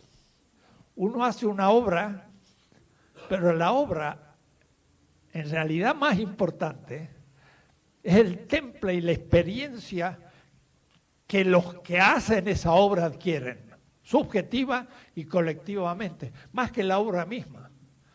Y esa obra quizás el día de mañana hay que cambiarla. Y bueno, uno no tiene que atarse a la obra, sino pensar siempre en el crecimiento de la comunidad. Entonces, el político tiene que, y en eso van a ser las primeras clases, ¿qué significa el poder político y cuál es su función? Porque si no se sabe eso, muchos quieren ser diputados y van a ganar un salario y después se van burocratizando y se van corrompiendo solo ya por el salario. Y uno ve que llegaron como un obrero y después de 1 o 2 años tienen un autazo, tienen chofer, tienen un trajecito de sastre. Y uno dice, y el obrero lo habrá dejado en el ropero y ya se ha disfrazado ahora de no sé qué. Se corrompió. Y muy morena se corrompió, porque hasta el mismo salario me corrompe. Y después de llegar a ese límite, voy a volver a la base a ganar 5, 6, 7 salarios o menos. Ya tengo mis hábitos, tengo una casita bastante buena que alquilo, mis hijos ya van a un colegio, quizás privado, y entonces ahora ya desde el comienzo del sexenio empiezo a pensar, ¿qué voy a hacer después? Y entonces tengo que empezar a formar parte de la burocracia para tener un puestito en el futuro y ya vivir toda mi vida como un profesional político. Se corrompió, por más que sea de morena. ¿Cómo ponerle una vacuna a eso? Es complicado. Pero si no lo logramos, vamos a repetir los mismos errores. No hay que hacerse ilusiones. Entonces, es bueno entenderlo desde la juventud y decir, mi ideal político no es ser político, sino ser parte de movimientos sociales y vivir de otra manera. Miren, en 3 meses, Lenin, y tomo Lenin para dialogar con la extrema izquierda. Esa extrema izquierda que quizás sea casi universitaria y que no hay mucha más, pero algunos colegas trotskistas o de extrema izquierda que dicen todo esto es extractivismo reformista. Hablaremos del extractivismo. Pues Lenin estaba escribiendo en 1917 un libro que se llama El Estado y la Revolución. Es un libro notable. Miren, Lenin era un gran político, pero lean usted la obra de Lenin. Es una obra tremenda, con una bibliografía y una capacidad teórica. En Suiza, cuando se declara la guerra y los socialistas apoyan los alemanes a Alemania y los franceses a Francia, él dijo, se destruyó la unidad de la clase obrera europea. Cada uno se juega por su nación y no por la causa obrera. Y entonces hay una crisis. ¿Quién se le ocurre leer algo para poder pensar ese tema? Pues Lenin se pone a estudiar la lógica de Hegel, el libro más abstracto de la filosofía europea. Y era un político, un teórico fenomenal. Después, el sistema ruso va a llegar socialismo real y va a fracasar. Y va a fracasar primero por moderno, como va a fracasar el capitalismo por moderno, pero también por corrupción. La nomenclatura del partido se hizo dominante y nunca pudo participar realmente el pueblo ruso en las grandes decisiones ni en la fábrica. Bueno, pero eso ya lo veremos otra vez.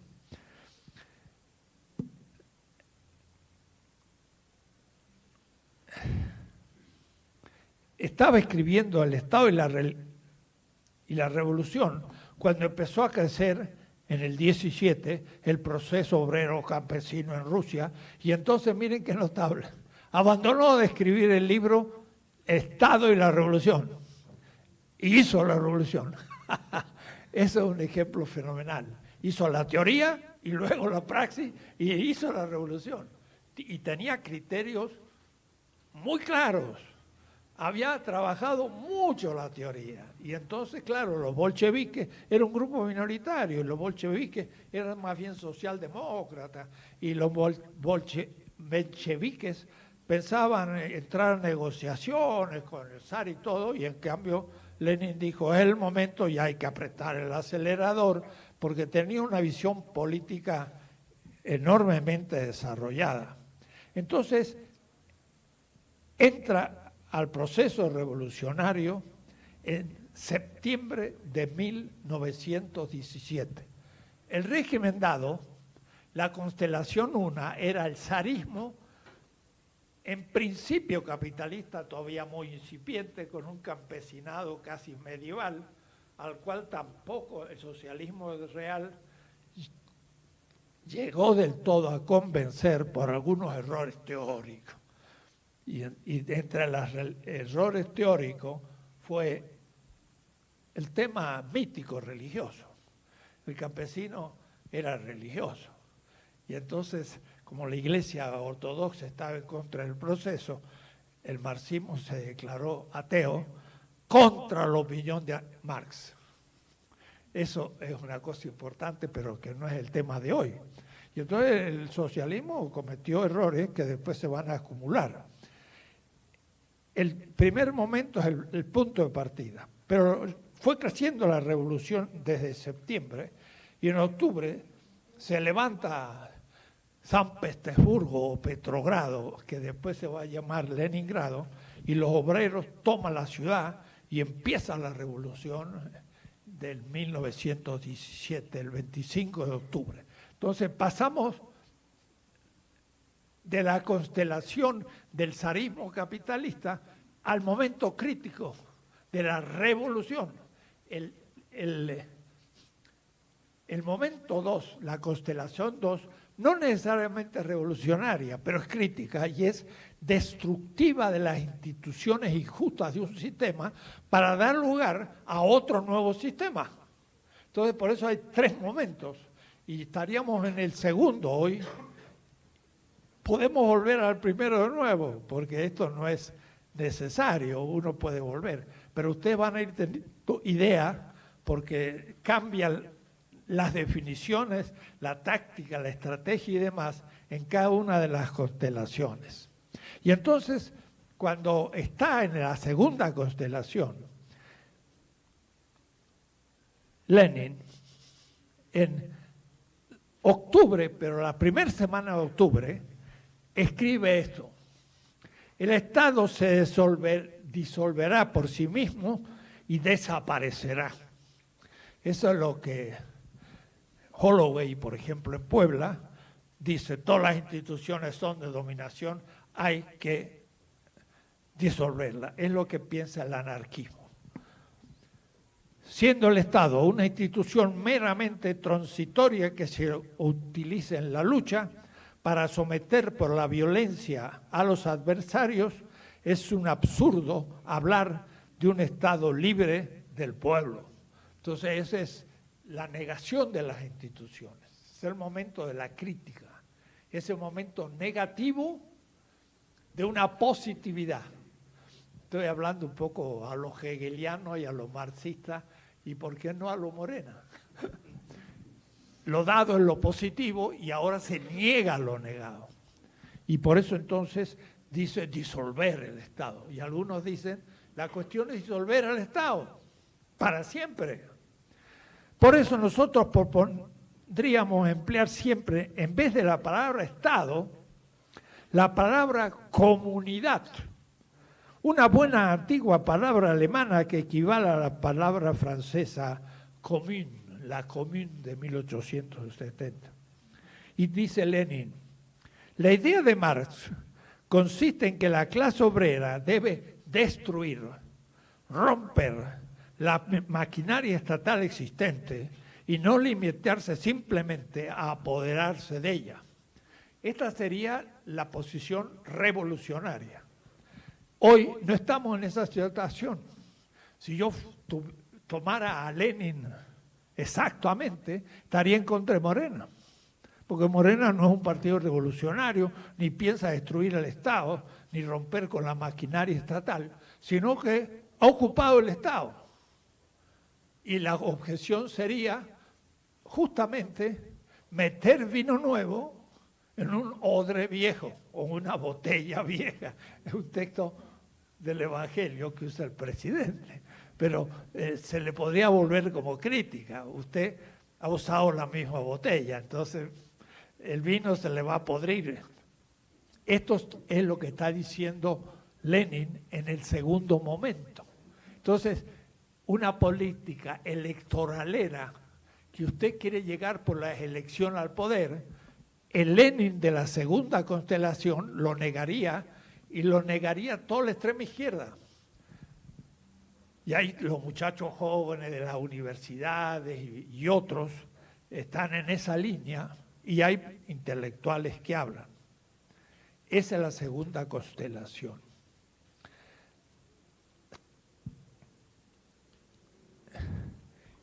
Y hay muchas razones para luchar en contra de la ley cuando la ley es injusta.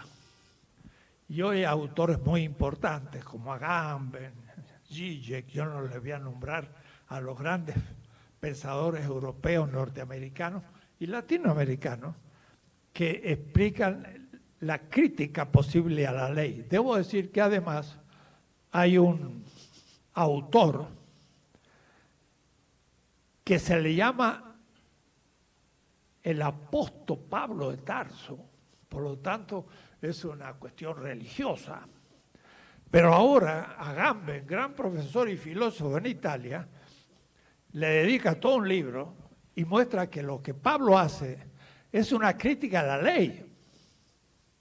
Dice, la ley es la que crea la esclavitud y para liberar al esclavo hay que negar la ley en el Imperio Romano.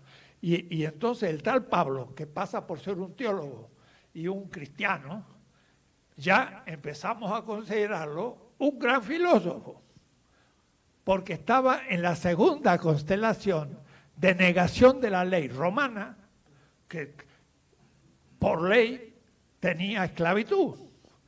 Quiere decir que el esclavo diría, qué bonita ley, que me dice que yo soy esclavo y no libre. Malditas las instituciones. Y eso es lo que dice Pablo en la carta a los romanos. Así que lo más ortodoxo de hace 20 siglos. Claro, el obispo Rivera, que estaba en México, pues no sabe nada de eso.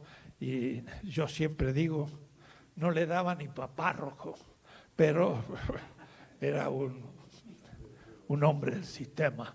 Y todo esto ni lo ignoraba porque era un pobre señor. Esperemos que mejoren, aunque no mucho. Bueno, Pablo de Tarso está en contra de la ley injusta del Imperio Romano, pero también está en contra de la ley de los judíos que mata a alguien que se levanta en nombre de los pobres contra la ley y que es el fundador del cristianismo. De paso, se ha dicho otro hidalgo, políticamente hablando, no religiosamente hablando, porque ese se jugó por los pobres y dijo, virtuados los pobres, malditos los ricos. Nunca hemos hecho una visión política del fundador del cristianismo que no tiene nada que ver con los curas ni con los obispos y con una cantidad de instituciones de dominación. Marx apreciaba el cristianismo de los primeros siglos porque luchaba contra el imperio romano y la ley romana. Esto es todo un capítulo que no voy a exponer porque es más filosófico. Pero se da la revolución el 25 de octubre y ahora sí los obreros, los soviets, las comisiones de las fábricas, el ejército, todo, toman el poder. Y entonces Lenin, en octubre, en septiembre estaba escribiendo el Estado de la Revolución, en octubre hace la revolución y al comienzo de noviembre cambia y pasa a la tercera constelación. Y dice, antes faltaba el empuje revolucionario de todo el pueblo. No hable de la clase obrera, habla del pueblo. No es lo mismo la clase obrera que el pueblo. Eso es un tema teórico político. No es la clase obrera el actor colectivo principal de la revolución, es el pueblo, en el que el obrero participa y puede ser en vanguardia, pero no hoy, porque un empleado de la Volkswagen que es obrero no aparece en ninguna manifestación, porque como dice un autor latinoamericano, Franz Hinckelhammer, hoy ganar un salario dentro de una transnacional es ser un beneficiado, es un privilegiado, tiene seguro social, tiene todo. Pregúntele a un marginal lo que significa ser pobre. Y el marginal y el indígena, el obrero y el campesino, todo eso son el pueblo, y es el pueblo el sujeto histórico. Entonces, el sujeto, el actor colectivo de la política del que yo voy a hablar, es el pueblo, denigrado por toda la filosofía política liberal y también de izquierda. Díganme qué marxista, y yo conozco Marx, ha hecho una descripción del liderazgo dentro de la política. Hay una cierta desconfianza del liderazgo. Debe ser la clase obrera como tal, pero que yo sepa, todas las revoluciones y aún las socialistas del siglo XX la hizo Lenin, la hizo Mao, la hizo Ho Chi Minh, la hizo Fidel Castro, la hizo grandes líderes y no se ha estudiado la función del líder y el pueblo. Eso es lo que yo voy a explicar largamente. Voy a volver a temas escabrosos porque me van a decir que soy un mesiánico tropical, va a decir el señor Enrique Krause, porque Benjamin habla del mesianismo y da la casualidad que Benjamin es judío, como Enrique Krause. Pero Enrique Krause es un judío de derecha y sionista que niega la ética de los profetas y en cambio Benjamin era un judío en serio.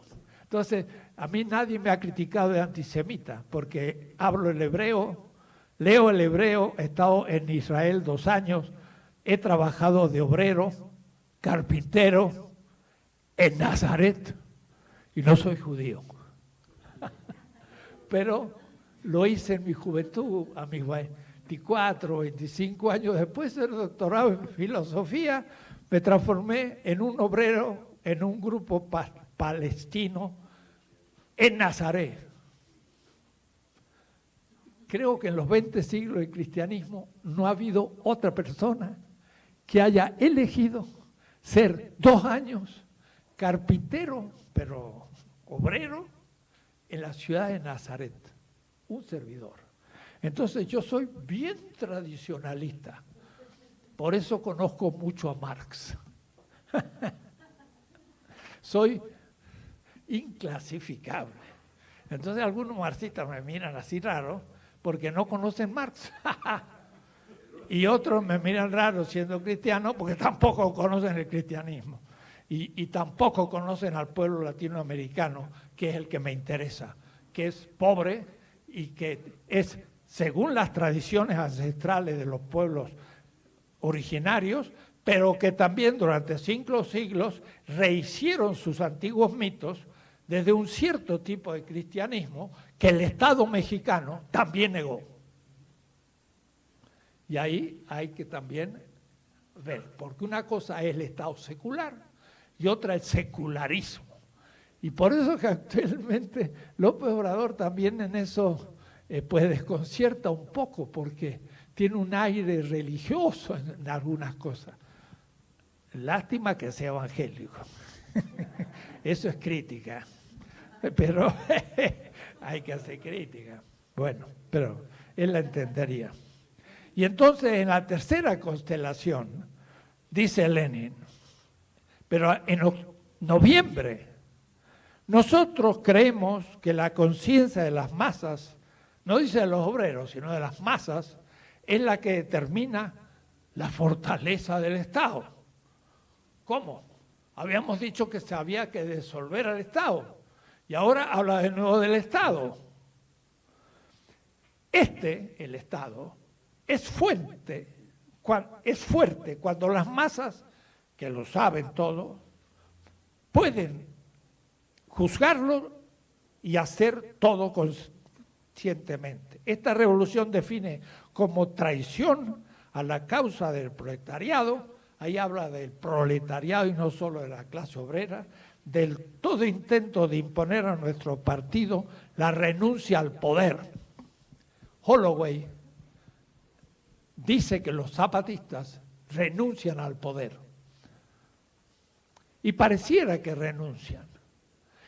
Y lo siento, van a tener que discutir con Lenin y no con López Obrador. Porque Lenin dice, esta resolución define como traición que la causa del proletariado en todo momento impone a nuestro pueblo la renuncia al poder. Vamos a ver qué significa eso, voy a explicar en una clase. ¿Qué es poder? ¿Cuál es la sede del poder? ¿Qué significa ejercicio del poder? Muchas cosas. Recordad que vosotros mismos son ahora el país. Nadie ayudará si vosotros mismos no os unís y no tomáis en vuestras manos todos los asuntos del Estado. No ha habido una sola revolución en que las masas no empezaran a dar los pasos por el camino para crear, escuchen, un nuevo poder del Estado. ¡Acha! Estado del poder zarista, constelación 1. Constelación 2, hay que disolver el Estado. Y ahí se quedan los anarquistas disolviendo el Estado hasta el fin de los siglos. Y nunca construyendo ninguno, no pueden construir.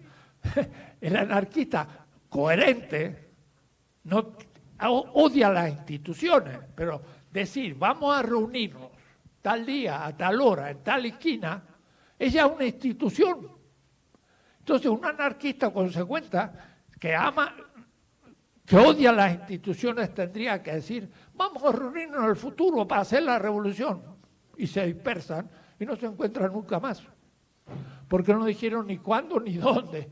Entonces, no se puede vivir sin instituciones, pero las instituciones son ambiguas y pueden ser injustas. Entonces vamos a trabajar mucho qué son las instituciones, tener una idea clara, porque si no, somos una extrema izquierda o nos transformamos en liberales que, respeto a las instituciones. No, respeto al pueblo y vamos entonces a tener criterio de respeto a las instituciones y a la ley y a la Constitución. Eso no es constitucional. Qué bueno. Lo que pasa es que la Constitución es injusta. ¿Y dónde está el fundamento de la legitimidad de la Constitución? En el pueblo que convoca la Constitución. Y si el pueblo no está de acuerdo con una Constitución, pues la Constitución al diablo. No, Kelsen y a la Suprema Corte de Justicia, pues si no, es anticonstitucional.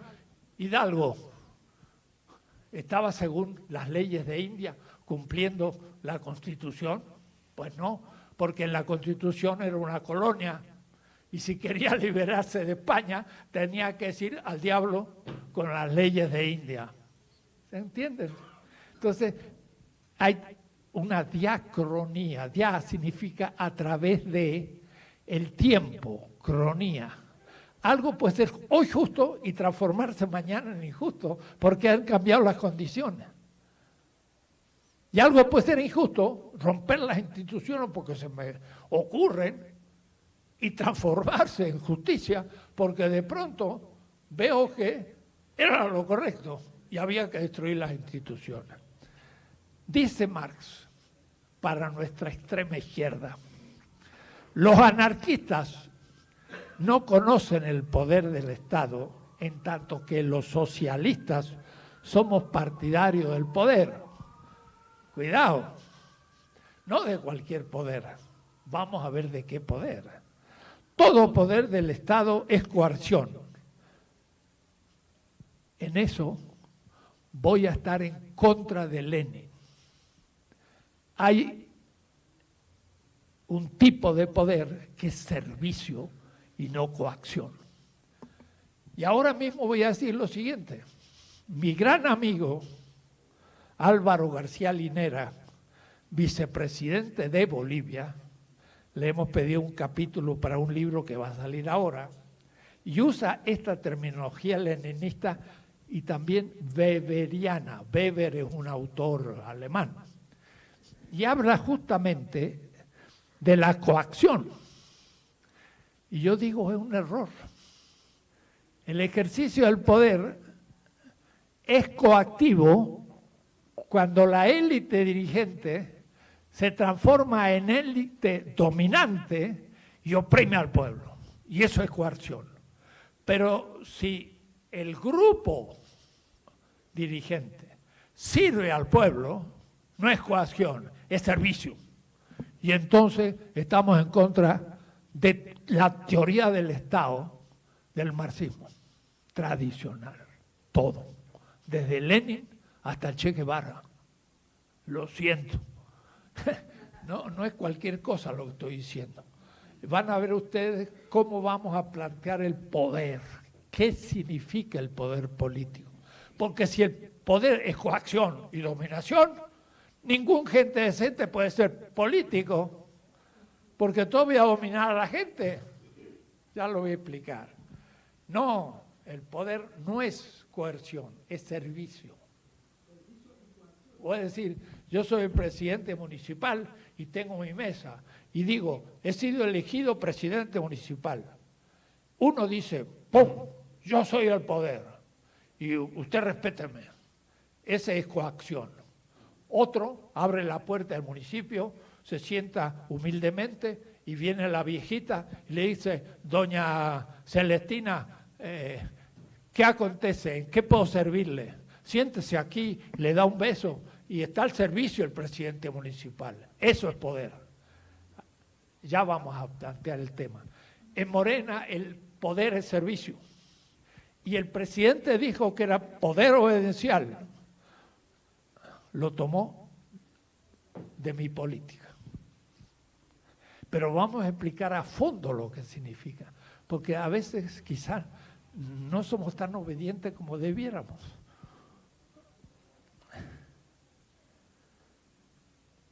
Nosotros, en cambio, somos partidarios de un poder que sea el poder firme de la mayoría. Eso estamos de acuerdo.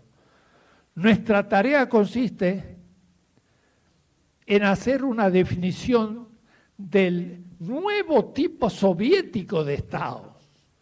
Quiere decir que no critica al Estado, sino que piensa en un nuevo tipo de Estado. Morena, a la larga, en largo plazo, 20 años, debe pensar desde ya en nuevo tipo de Estado, una nueva constitución y dar pasos hacia ello que no sean reformistas de lo anterior, sino que vayan construyendo ese futuro. Y entonces es transformador, no repetitivo, sino innovador. Y esto vamos a verlo línea por línea y despacio. Por eso me parece que la definición del nuevo tipo de Estado debe ocupar un lugar destacado en nuestro programa. Un Lenin apoyando el Estado, y antes le decía que había que destruirlo. Se contradice. Eso es lo que decía Calderón. ¿Cómo usted dice que las instituciones hay que mandarlas al diablo? Sí, cuando son injustas. Y cuando son necesarias y justas, soy el primero en fundarlas y exigir que se respeten. No tiene teoría política y después quiere ser presidente. Pero no hubo escuela de cuadros en el PAN y en el PRI nunca, aunque había, pero eran repetidores. La tendrá Morena. Si empiezan las pugnas internas para querer ser candidato y presidente y estupideces, Morena entrará en las mismas decadencias. En cambio, si somos dirigidos por gente que está para el servicio del pueblo y no para proponerse que quiero ser esto y aquello, sino al servicio, Morena va a inaugurar una transformación. No está garantizado. No está garantizado. En 6 años podemos decir, nos equivocamos. Y hay que ahora remediarlo cuando empezamos. El primer año no ha sido bueno para Morena. Ha sido un fracaso. No se ha organizado ni está formándose. Vamos a ver el próximo. Si cambiamos las autoridades internas de Morena. Si no lo hacemos, vaya a saber si vale la pena seguir dando el curso. Hasta la próxima.